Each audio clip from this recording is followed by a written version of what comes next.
Greater Hyderabad లో అధికారుల నిర్లక్ష్యం పరాకాష్ఠకు చేరింది. వారంలో ఇవ్వాల్సిన పర్మిషన్ లేట్ చేస్తుంటే కోర్టు మెట్లెక్కారు స్టార్ హీరో. త్వరగా నిర్ణయం తీసుకోవాలని హైకోర్టు ఆదేశించింది. ఇంతకీ ఈ స్టార్ హీరో ఎందుకు అంత ఇబ్బంది పడ్డారు, అసలు ఏం జరిగింది? గ్రేటర్ హైదరాబాద్ మున్సిపల్ కార్పొరేషన్ అధికారుల నిర్లక్ష్యంపై తీవ్ర విమర్శలు వస్తున్నాయి. హోటల్ మేనేజ్మెంట్లో గ్లోబల్ కెరియర్ ప్లాన్ చేస్తున్నారా? అంతర్జాతీయ చదువు, ఫారెన్ జాబ్ ఛాన్స్ కోసం ఇండియా నంబర్ 1 హోటల్ స్కూల్ IIHMలో జాయిన్ అవ్వండి. ఇంటి పునరుద్ధరణ కోసం టాలీవుడ్ స్టార్ హీరో ఇబ్బంది పడ్డారు. రిటైనింగ్ వాల్ క్రమబద్ధీకరణకు నెల రోజులు వెయిట్ చేసినా ఫలితం లేకపోవడంతో కోర్టు మెట్లెక్కారు మెగాస్టార్ చిరంజీవి. తనలాంటి వాళ్ల పరిస్థితి ఇలా ఉంటే ఇక సామాన్యుల పరిస్థితి ఏంటని ప్రశ్నిస్తున్నారు ఆయన. GHMC అధికారుల నిర్లక్ష్యాన్ని ప్రశ్నిస్తూ హైకోర్టుకు వెళ్లారు మెగాస్టార్ చిరంజీవి.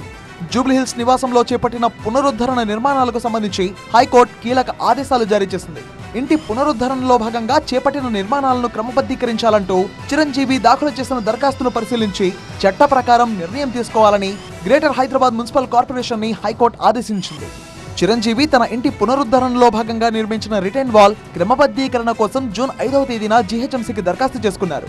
అయితే GHMC ఈ దరఖాస్తుపై ఎటువంటి చర్యలు తీసుకోకపోవడాన్ని సవాల్ చేస్తూ చిరంజీవి హైకోర్టులో పిటిషన్ దాఖలు చేశారు. అయితే పిటిషనర్ తరపు న్యాయవాది వాదనలు వినిపిస్తూ 2002లోనే G+2 ఇంటి నిర్మాణానికి అనుమతి తీసుకున్నట్టు తెలిపారు. ప్రస్తుతం చేపట్టిన పునరుద్ధరణ పనులు ముందస్తు జాగ్రత్త చర్యల్లో భాగమేనని, ఈ నిర్మాణాలను తనిఖీ చేసి క్రమబద్ధీకరించాలని కోరిన అధికారులు పట్టించుకోలేదని కోర్టుకు వివరించారు చిరు తరపు లాయర్.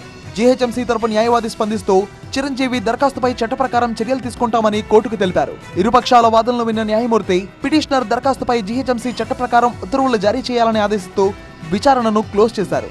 హైకోర్టు తీర్పుతో చిరంజీవి ఇంటి నిర్మాణాల క్రమబద్ధీకరణ ప్రక్రియ GHMC వేగవంతం చేయనుంది. ఒక్క చిరంజీవి విషయంలోనే కాదు, సామాన్యులకు కూడా సత్వర అనుమతులిచ్చి సమస్యలను పరిష్కరించాలి అనే డిమాండ్లు వినిపిస్తున్నాయి.